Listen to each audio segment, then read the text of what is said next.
Sko hér hlutur sem að ég hef aldrei gaman að. Þetta kökubox sem ég fann á fornsölu. Og það vill svo til að hér mynd af móður minni áður en ég fæddist, þar sem hún í fjallkonubúningi.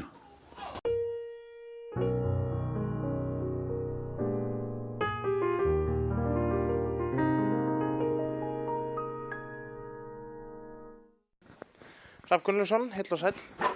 Þessaði. Þú sýndir í kvöld tvær myndir, Blóðrautt sólarlag og Lilja.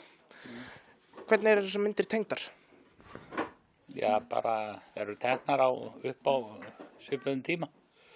Það 70, hvað í kringum 74, 75.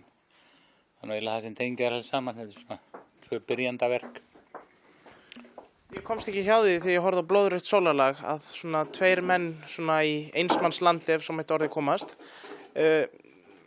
tengdur eitthvað söguþráðin við Beckett, Samuel Beckett, kannski beðið eftir Godot? Það er aldrei merkileg pæling, sko, en ekki því ég gerði myndin, en maður veit aldrei hvað að gerast í undirmeðvitundinni. Auðvitað þekkti ég beðið eftir Godot, en hvort ég hafi verið það akademiskur í hugsun að ég hafi tengt þetta sama, veit ég ekki, en hins vegar leikstýrði ég endatafli eftir Beckett í Þjóðleikhúsinu, mjög svipuðum tíma. Það sem Ham og Klóf að takast á. Það koma svona tímabil í lífi maður sem maður kannski að lesa einhvern ákveðin höfund og finnst það mjög merkilegur. Svona tímið maður að lesa Steinar, sko. Svo allt í henni Steinn eiginlega horfinn út úr haustum og maður var að hissa maður var að lesa.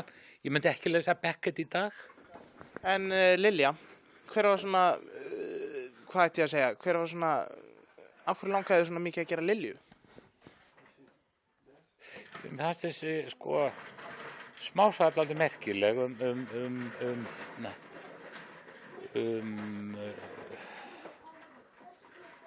þessi stráka sem fer að stela líki. Þetta ólíkt öllum öðrum smásögum Halldórs. Og mér langaði held ég innstinni bara til að reyna eftir kvikmyndaskóla að athuga hvort ég gæti sagt sögu kórrétt. Það er að segja, taka sögu eftir annan mann og færa hann yfir í annað form. Það er að segja, þú tekur þennan smá sögu og reyna að segja henni í bíómynd. Og ég held að þetta hafi nú verið svona bara að því að maður hefur alltaf verið pílítið flagellant, maður hefur svona verið að aga sjálfan sig allæfina. Þetta er svona eins svona sjálfsægi sem til þess að maður gerir þetta en ekki eitthvað annar. Lilja var búin til á nokkrum árum, var það ekki, sögum peningaskorts?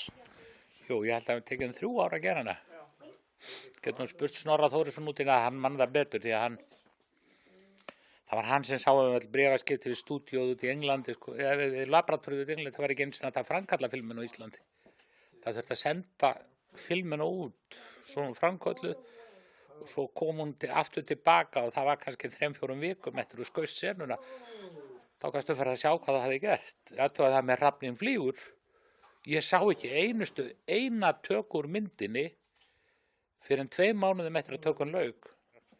Nú spyr ég þér Hrafn, að hafa gert bíómynd í fullri lengd og bíða síðan í 2-3 mánuði eftir því að sjá hvað þú ert með í höndunum. Fyrsta skotið? Já, sjá bara 1 skot. Þú var ekki náttúrulega 2-3. Ég hafði ekkert séð. Þetta var bara svona að bíða og vona. Kíkja í gegnum kameruna og sem sé, ég var með kamerumann sem kunna vera kamerumaður. Hann var ekki með þess að della að vera að hafa skoðun á hvar vélina ætti að vera eða eitthvað. Hann sagði bara, hvað viltu?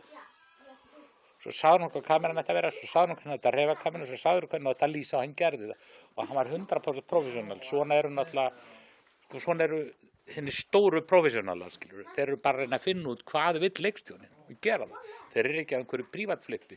Það er eins og ég sagði fyrir í kvöld að hættulegasta leikstjórn að höfundi getur lent í. Það er fólk með góðar hugmyndir. Því að það fólk getur leitt hann af vegi, þannig að hann hafi ekki valdið við sinni eigin sögu.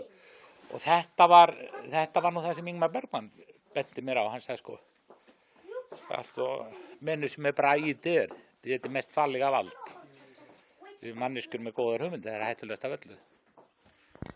Segð mér eitt, Hrafn, nú ertu ekki búin að gera kvikmynd núna í dulítinn tíma, er ekki svo? 10 ár næstu. Saknar þess ekkert? Nei, ekki getum við sagt það. Þetta er svona kafluræðumann sem er að mörgu leyti búinn, það er ekki þar með sagt að maður geti ekki svona hýft sig að gera eina mynd, en sko, sérhver bíómynd er maraþonhlaup. Og þetta er orðið svo mikið, þetta fyrir mér er þetta svo mikið spurning um allt sem ég geri, að ég er með svona perfektionista brjálaði, að það verður alltaf að vera eins og ég hugsa það. Ég hætti ekki að æfa og ég hætti ekki að undirbúa, þegar mér finnst hluturinn virka. Þannig að sko, ég er bara svo hræddur við sársaukann og erfiðleikann og sálarangistina sem fylgir í að taka upp, því að allar þessar myndir eru gerðar í slíkri sálarangist og slíkum sársauka að það væri náttúrulega allir að hlæja ef maður gæti útskýrt það fyrir þeim, því að maður tók þetta allt mjög alvarlega. Ég tók þetta alltaf sko upp á, fyrir mér var þetta alltaf spurning um líf og dauða. Í dag finnst mér þetta alveg fáránlegt að horfa á þetta. Ég skil ekki af hverju mér fannst þetta svona, skipta svona miklu máli, en ég held að sé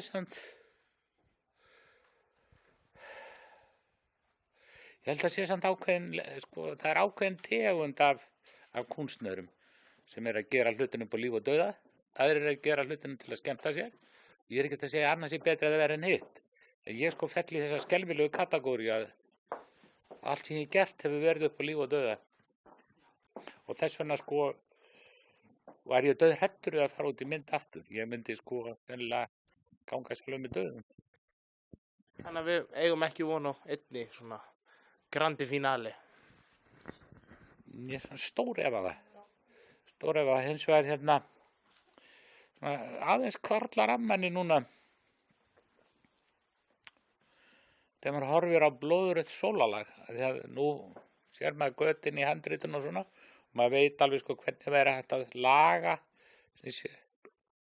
handritið í blóðrauðu sólarlagi, þannig að þetta er svona ennþá þetta er miklu dýpri og svakalegri saga sko. Kannski saga sem gæti sko gjörsamlega eins og Shining eða eitthvað, tekið þig heljartökum. Það er kannski það eina sem myndi freista manns. Það verður að gera eitthvað svona. En ég hef ekki von á að það hefði nokkuð maður áhuga að standa í því með mér sko.